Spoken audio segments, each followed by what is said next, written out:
बोलिए विष्णु भगवान लक्ष्मी माता की जय। श्री कृष्ण भगवान राधिका मैया की जय।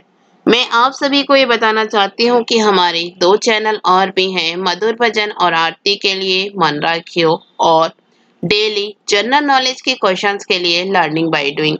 इन दोनों के लिंक डिस्क्रिप्शन बॉक्स में दे दिए हैं, एक बार आप जाकर देखिएगा जरूर। आज हम पुरुषोत्तम महत्तम अध्याय 20 का गुणगान करते हैं। अगर आपको अच्छा लगे तो लाइक शेयर सब्सक्राइब जरूर कीजिएगा। सूत जी कहने लगे, नारायण के मुख से दृढ़ धनवा के पूर्व जन्म के वृतांत को सुनकर नारद जी श्री नारायण को फिर पूछने लगे, हे तपोनिधि राजा दृढ़ धनवा फिर वाल्मीकि ऋषि को क्या कहने लगे, सो आप कृपा करके मुझसे कहिए। श्री नारायण बोले, हे नारद, राजा धनवा वाल्मीकि ऋषि से कहने लगा, हे मुने, यह मोक्ष देने वाला पुरुषोत्तम मास व्रत कैसे करना चाहिए और किसकी पूजा करनी चाहिए और इसकी विधि क्या है, सो आप कृपा करके सब लोगों के हित के लिए मुझसे कहिए। वाल्मीकि मुनि बोले, हे राजन, ब्रह्म मुहूर्त में उठकर ईश्वर का चिंतन कर सोचा दी जाए, फिर स्नान प्राणायाम करके संध्या वंदन करें। जब तक सूर्य का दर्शन न हो गायत्री का जप करता रहे, फिर सूर्य मंत्रों से सूर्य को अर्घ्य देवे और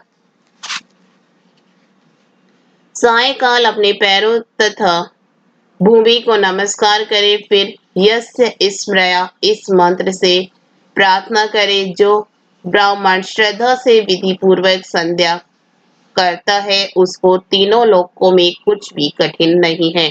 ये सब कृत्य दिन में पूर्व भाग का है। इस प्रकार नित्य कर्म करके हरि का पूजन आरंभ करे। फिर स्त्री पुरुष शुद्ध हो वाणी को एकाग्र करके शुद्ध गौल व चौकोर गोबर से लिपि हुई भूमि पर व्रत सिद्धि के लिए चावलों से 8 दल वाला कमल बनावे। फिर स्वर्ण चांदी अथवा तांबे या मिट्टी का नवीन छिद्र रहित शुद्ध कलश उस मंडल के ऊपर स्थापित करे। फिर उस कलश में तीर्थ का जल भर दे। इस प्रकार कलश स्थापन कर उसमें सब तीर्थों का आह्वान करे। गंगा गोदावरी कावेरी सरस्वती मेरी शांति के लिए पापों का नाश करने के लिए आओ।